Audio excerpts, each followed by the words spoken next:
نو زما عزیزانو عرض مې داو چې د امام شافعي رحمت الله علیه مذهب چې دی په سینه لاسې خول ولی وای که د دنیا بنی آدم ته مونږ په سینه لاس ګدو خدای خو د دې نه زیات حق لري ای ورته دا وجه د امام ابو حنیفه مذهب دا دی چې نامنه لاندې بلاس دی ولی او چې نامنه لاندې لاس کېدی نو اتوماتیکلی ورپسې سر راټیټ شي نو چې سر راټیټ شي نو دې کې اجر زیات تاسو خیال هر امام مستقل حدیث نه استنباطات کړي بیا پیغمبر چې څو وخت کې دا قانون 14 کاله جوړولو دا خلق خو نو مسلم خلق یو زمانہ داسم وا په دې امت باندې چې دوی ته په منځ کې خبرې مرواوي خبرې چا پښتنه وکړي چې دې دا ولې وې دا ځکه چې دا خلق نو مسلم دي کته ورته وې چې دا سه بولاړي دی خو بنه ګوري تو خېږي بنا کله به ټیټيږي کله به پاسيږي اسنه چې دې تنگ شو چرتهونه تختی نو ورته ویلې شو چې نه تو خېدم پکې کاوه کتو کانی تو کېم تو کاوه کچا سلام واچلو وعلیکم سلام هم وایا په خیر عالم ورته وایا او لاندې باندې کېګه منظم کاوه او چې څو وخت کې د دوی پر راګورې شک اسلام نه ناوته بیا د صحابه منځ کتلې طحاوی او کتاب دی امام طحاوی دا اول شافعی مذهب یو بیا رستو حنفی مسلک شوه یو طحاوی وګورئ په یو جانب د مخالف دلایل بیان کړی دي او په بل جانب داغه جوابات کړی دي دا ټول اختلافات چې دي په منځونو کې لاسونه لاندې باندې وغیرہ وغیرہ دا اختلافات د اولا عدم اولاد اولا عدم اولاد دا معنا چې امام شافعي وی بهتر پسینه لاسي خولني او امام ابو حنیفه وی بهتر نامنه لاندې لاسي خول شافعي ورته خپل وجه وی او امام ابو حنیفه ورته خپل وجه نو اولا عدم اولا اختلاف چې ده پاغي بنیادی شی نه خرابيږي چې هم منځ ده کچا دل تلاش کې هم منځ کی کچا دل تلاش کې هم منځ کی استاد چې چرته دا خلق وګوره یو اختلاف بنیادی ده درته انده جمعه کې وای چې نور ټول اختلافات چې دي اولا عدم اولا اختلافات دي یو اختلاف بنیادی ده چې امام پس رستو الحمدلله دا مذهب د اهل حدیثو ده او د امام ابو حنیفه مذهب چې ده هغه دانه ده په دې دوه مذهبو به درته دلایل آینده جمعه کې وای چې دا بنیادی اختلاف ده د دینه سوا نور ټول سيزونه چې دي په مانځ کې کچاخ په منځ کې فقهاو لیکلي دي چې والفصل بين القدمين قدر 4 اصابع في القيام د خپل منځ کې به سلور غوتو عمر فاصله پرې دی بعضې سړی چې راشي کله خیال کړي دومره د خپې دغه داس لکه څه کې خدای دې خونه ورانه ټول ملک دی ونیو خیال دی را بل دا چې بعضې وخت کې دلته هم داسې شوي دي چې ولدوالین نرستو آمین په زوره وو وایي که چېرته ما اورېدلي دي کوم ځای کې دلته یو ګورنل و هغه ته یو لیډر به چې تقریر کولو نو هغه به وایي دا ګورنل د خټو ګوګوشتو دی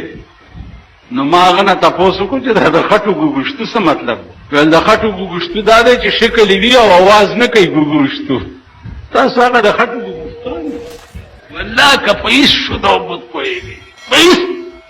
اوس دا باس چې دا ما کم ستاسو مخکې چېړ دا باس هغه خلق پوهېږي چې چا کم از کم شپږ اته کاله کتابونه ویلي شپږ اته کال فقه یې ویلي اصول یې ویلي حدیث یې څه ویلي په دې باس هله پوهېږي اوس که نه کې پوښتنه درنه داسې وکړي که کې پوهېږي نه پې بل یو اختلاف دی د اودس ماتېدو د بعضې ائمهو مذهب دا چې وینه سړي نه وځي اودس پې نه ماتېږي د امام صاحب مذهب دا دی چې وینه ترې وځي او سیلان وکړي کوم ځای نه چې راووته او د هغه ځای نه روانه شي او هغه پاک دی ورسره ګنده شي په دې اودس مات شي چې د چا دا مذهب چې په وینه وتو او دس نه ماتیږي هغه پسې مونږ روا دی که نه دا بیل اختلاف د دې وجه نه عزیزانو دې دپاره کم از کم څه وخت ویستل پکاري څنګه چې تاسو دا لمونځ فرض ګڼئ او 15 وخته جومات ته ځئ دغسې د دې لمونځ لوازمات چې څومره دي دا فرض څومره ضروریات د لمونځ خو دا ټکې هیڅ لمونځ ګزار له نه ورځي چې سجده سهو په کوم صورت کې واجبېږي چې څه شي کې تاخیر راشي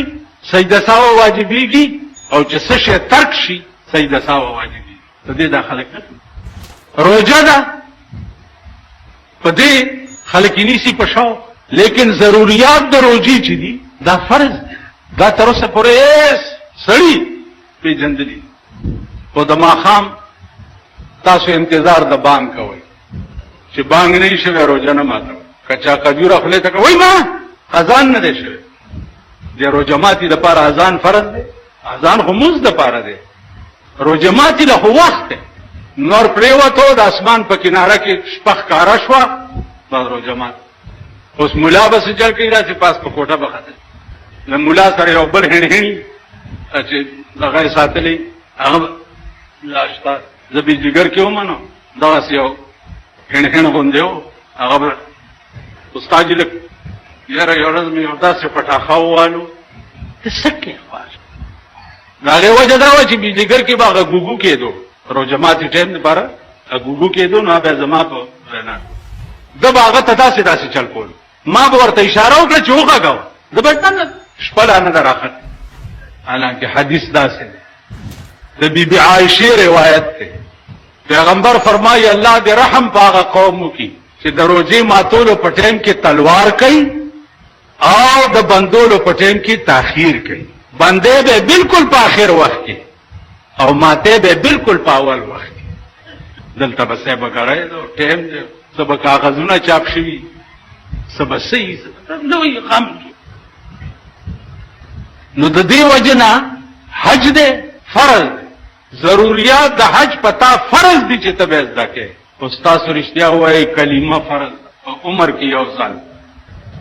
او ضروریات د کلمې چې دي دا مونږ زده کړي دي یا مونږ پې پوهېږو ته چې وایې چې لا اله الا الله دا تا ایمان راوړو په دې چې الله یو دی اوس دا الله څوک دی او د ده څه شان دی د ده څه احکام دي اب ټول په ځان حاوي کې محمد رسول الله تا اقرار وکړو چې محمد د خدای رسول دی او د رسول الله چې کوم قوانین دي او د تدوین کړي دي ټول به ته په ځان حاوي کې هله به دا کلمې فرایض پوره کېږي کناسي کلمه خو به قرآن کې راځي که نه ومن الناس من یقول آمنا بالله وبالیوم الاخر رسول الله صلی الله علیه وسلم ته به خلق راله ویل به یا رسول الله آمنا بالله مونږ په خدای ایمان راوړی وبالیوم الاخر او په آخرت مونږ ایمان راوړی لیکن الله ورته اخر کې څه وایي چې وما هم بمؤمنین دا مؤمنان نه دي دا زباني جمع خرج کوي دا ارامیان دي نن زمونږ اسلام چې دی قسم په خدای دی چې زباني جمع خرج بالکل څه چې وایي دروغ وایي څه چې وایي رونو جماعت جماعت جوړیږي د خدای کور جوړي یو شیخ اخوا روان کړي بل شیخ دې خوا روان کړي ټوکرای ورسره جماعت جوړیږي د خدای کور جوړي شابه کنا او دا په جنت کې کور دی او دا ګوره زر کوي وخت در نتیری په یو نیب لګي دی خو ګوره جماعت جوړیږي او زه ولا په بازار کې خیر وغواړم او تعالی درشم چې جماعت جوړیږي او چنده ورکا او ته وایې چې معاف کا ځکه چې 99% خلک خو چنده نه اچوي پکې کنه یو نیم چرته یو روپۍ پکې واچي دا جماعت به د قیامت په ورځ کشتۍ وي او دا خپل مزګزار به ځان کې سوری او جنت ته به پورې باسي دا الله دا مخلوق د خدای په عظیم قهر دی قوم نه دی اخته کړی چې د خدای جو کور جوړېدو د پاره ته په سړک او په لوډ سپیکرونو باندې ټوکرای دی اغستې د خیر غواړي خپل کور له څوک خیر غواړي خپل کور چې جوړې خیر ولا غواړي او د خدای کور له ته خیر غواړي او ورمخکې ورکو تلونکي ته ورشه هغه وایي چې معاف کا نن زمونږ د لاسه به انشاءالله یو سړی جنت ته یو سړی مونږ دې دیندار طبقه چې کوم حالات اختیار کړی دي یو سړی به جنت ته د دې ټولو بیړی تباہ ده. ما 2 جمعات جوړ کړی، یو ورشي د کارخانه کې جمعات او یو زما کور سره جمعات. په یوم 15 لک روپۍ لګېدلي او په بلم 15 لک روپۍ لګېدلي. داغه جمعات پیسې مې 35 کسانو نه اغستې دي 15 لک روپۍ، او د دې سړي جمعات پیسې مې 15 لک 25 کسانو نه اغستې. هر یو مالدار ته مې ټلیفون کړی دی چې کدا ځان دې روغ پکاري پیسې راولېږه. یاري جی پکار مې دې ځان روغ. چا به 50,000 راولېږلې، چا به 1 لک راولېږلې، او چا به 10,000 او چا 60,000 او چا 50,000 نه کمې مې چانه اغستې دي. تاسو خیال راغی؟ دلته یو وزیر صاحب راغلی او جمعې مونځ چېرته دلته کړی او بار کوڅه کې جواب یې وکړو چې په دې جومات که 60 لک روپۍ لګي زه یې لګوم چې دا لږ ښه جوړ شي. مال ورته وایه چې که زه دا جومات د سرو زرو جوړولو غواړم زه یې جوړولی شم، زه یې د وزیرانو په پیسو نه جوړوم او نه یې د دې سرکار په پیسو جوړوم، زه یې جوړولی شم. جوړولو مې خو بس یو هیڅ پکې راغی. تاسو خیال راغی؟ نو نه ډېر دغه غوندې سپېره جومات دی، مال بجلیګر ملا په خپله سپېره دی. څوک چې د چا خوښي یو سړی په یو ښځه مین و ګودر له بتله وبوله ویل سړي بل ځای ملاقات خو نه کېږي، خو که د زما دیدن یادېږي د ګودر غاړه اجاره واخله مینه. مال زه چې د چا خوښ یم ما په سر پسې به په دا ویڼو کې م ولاړ یو مونځ به کوي. خیال دې راغی؟ او چې زه د چا خوښ نه یم که زه محمد خان جومات ته لاړ شم یا مالګو منډۍ جومات ته او شیش محل ته لاړ شم هم نه به راځي. خیال هم راغی؟ نو عرض مې دا و عزیزانو چې نن زمونږ د لاسه دا دین دې نوبت ته ورسېدو چې دا کم تاسو ګورئ لګیا. اوس یو غم جوړ دی په ملک کې صاحب انډیا دماکه کړی. اوس دوی وایي وکو نکو چې ماما به م خفه نه شي چېرته. کلکټن زمونږ ماما دی مبارک زمونږ د ټولو د مور رور دی. وکو نکو نو مالې هغه خدای مو وایه چې چا پیدا کړي انډیا 7 دماکې وکړي. هغه خو نه کلکټن نه پوښتنه وکړه او نه ملکټن نه وکړه، غم به ورکړ. او نن 3مه ورځ ده د 100 کسانو میټینګ پې ناست دی. هلته د کشمیر په سرحد باندې جړه پوشو،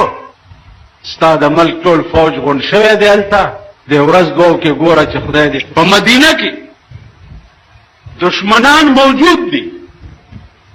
او پیغمبر لګیا دی تیراندازي کوي او صحابو ته د غشو چلولو چل. دا څه کوي؟ دا چې څه وخت کې را میدان ته شي بیا به درته پته لګي. الله ما ته نن چاوي زار چې هندوان 90 کروڑ دی او مونږ 12 کروڑ یو. مال مونږ ته خو خدای علاج ښودلی دی. څه مال خدای ویلی دی چې د جنگ په وخت کې به یو مسلمان لا د 10 کافرو د سر پرې کولو طاقت ورکو. او دا شی عملی طور په جنگ بدر او جنگ احد کې صحابه ته خدای ښودلی دی چې که ته کمزور یې ملایکې به راځي او ستا امداد به کوي. هغه خدای زمونږ کشمیر ته ملایکې نشي رالیږلی؟ خټو ګوګوشتلانو رالیږلی شي که نه؟ ممکن غلطه رالیږلی شي که نه؟ ملایکې رالیږلی شي؟ هغه هر څه کولی. هغه خدای په آسماني ایټم بم باندې ستا دشمن تباه کولی شي، خو که تا خدای په صحیح معنو کې وپېژندې. د بېغیرتۍ د ژوند نه د غیرت یوه ورځې مرګ بهتر دی. 50 کاله وشو چې د کشمیر په مقابله کې مونږ د بېغیرتۍ ژوند تېروو. که زمونږ دا روټي خلاص لیډران دي، دا روټي خلاص امریکې دیا نه ته کشمیر دی غالبی وچ آ گئی. زمونږ یو سوټ امیر تلو هغه وی چې امریکې ته چلاړم د کشمیر خبرم زیر باس راغله. 50 کاله زیر باس راغله زیر باس راغله خدایم دیخ بنیاد باس دیړم ته باشه ورکړي او ګرچ ولا یا مر یا مور. دا څه د صورتي کم په منځ کې پرېښې ده او تر اوسه پورې په 50 کاله کې د دې فیصله نه کېږي. د کابل ابابرسري مسلمانان لویګیري مسلمانان چې یو ځل ځان لیونی کړو چې نه منو روس، چې نه منو عمر د روس بیړه تباه کړه که نه؟ عمر تباه. طالبان دي نه منو د کابل د بل چا لیډري، اسلام به یې دلته ته ورشه هغه طالب سره خو دې څوک کړڅوکي اوس ته دا نه شي ویلی چې نه منو کشمیر زمونږ دی او ورغړم دی واپې. اوس امریکا به د هغې بدل کې څه کوي؟ خو په مونږ به یې ټم بم غورځوي چې 1 کروڑ ځلې را باندې راغورځوي. ښه دی داسې د دوسای ژوند خو د خدای په توپ ولګئ لکه د پاکستان چې دی داسې د بې غیرتۍ ژوند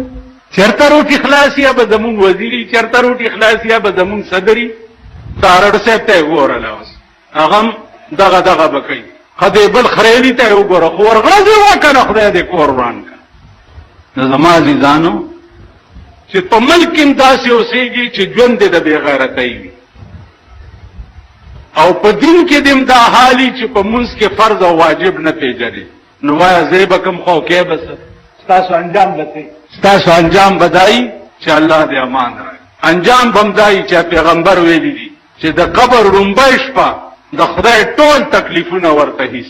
رومبنې گزار به د ملائکو داسې وي چې مشرق او مغرب به دې وایي چغه واورېدی شي